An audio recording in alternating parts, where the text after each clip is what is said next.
اور دیکھو دلائل کے اللہ نے انبار لگا دیے مگر فرعون کی سمجھ میں نہیں آیا. اور قرآن کے الفاظ ہیں کہ جب غوطہ لگا ہے نا, اس کی موت سامنے نظر آئی ہے تو فوراً چیخنے لگا آمنت انہ لا الہ الا الذی آمنت بہ بنو اسرائیل. حضرت موسیٰ تو شارٹ کلمہ پڑھوا رہے تھے اس سے, آج پوری ڈیٹیل سے کلمہ پڑھ رہا ہے وہ. حضرت موسیٰ نے کہا کہ بس یہ بول دے کہ اللہ میرا خدا ہے, اتنا لفظ بولے گا نجات ہو جائے گی. اللہ میرا رب ہے, معبود ہے. وہ کہہ رہے نہیں, میں معبود ہوں. الہ کون ہے؟ میں ہوں.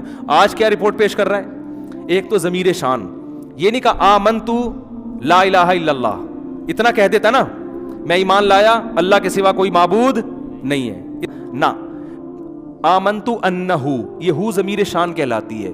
اس کو ضمیر قصہ بھی کہتے ہیں. اس کا ترجمہ ہوتا ہے بات یہ ہے کہ, جب ہم کوئی بات کر رہے ہوتے ہیں نا, بھائی بات یہ ہے, سنو میری بات یہ ہے کہ, تو فرعون کلمہ پڑھنے سے پہلے کہہ رہے بات یہ ہے کہ ایکچولی میں کچھ بات آپ سے کرنا چاہ رہا تھا.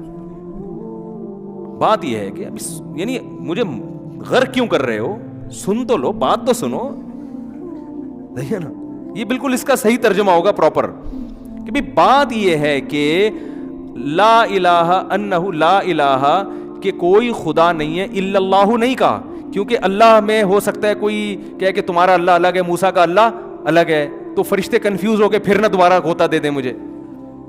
تو فرشتوں کو پوری ڈیٹیل کے ساتھ سمجھا رہا ہے لا الہ الا الذی, کوئی معبود نہیں ہے, میں بھی نہیں ہوں, الا الذی, ہاں وہی معبود ہے, آمنت بھی بنو اسرائیل, جس پر یہ جو غلام قوم ہے نا بنی اسرائیل, جس خدا کو مانتی ہے نا, میں پیائی نہیں اسی خدا پر ایمان لاتا ہوں. اتنی ڈیٹیل کے ساتھ کلمہ میرا خیال ہے آج تک کسی نے نہیں پڑھا ہوگا, اتنی تفصیلی کلمہ کہ بات یہ ایکچولی لگا کے سارا کچھ جو ہے نا اس میں اللہ بچائے. میں تو ڈرتا ہوں ان آیات پر کہ ہمارے پاس فرعون جیسے وسائل نہیں ہیں, ورنہ ہم لوگ بھی فرعون سے کم نہیں. ہم جو گناہ کر رہے ہیں وہ کون سا چھوڑتے ہیں ہم, تو ایسا نہ ہو مرتے ہوئے ہماری بھی یہ کنڈیشن ہو, ہم کہہ رہے ہوں بات یہ ہے کہ آج میں یہ چھوڑنے کے لیے تیار ہوں, مجھے تھوڑی سی مہلت دے دو, یہ ہمارے اوپر بھی گزر سکتی ہے.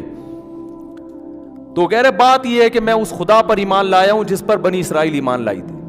تو قرآن کہتا ہے آنا, اب لا رہا ہے, وقت عصیت قبل, اس سے پہلے تو نافرمان رہا ہے.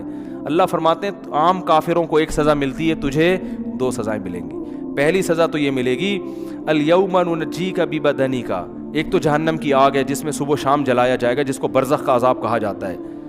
اور دوسری سزا یہ ملے گی ننجیک ببدنک, تیرے جسم کو میں محفوظ کر لوں گا, لتکون لمن خلفک آیا, بعد والوں کے لیے قیامت تک نشانی بنے گا. مصر میں جا کے لوگ تیری لاش دیکھ کے عبرت حاصل کریں گے.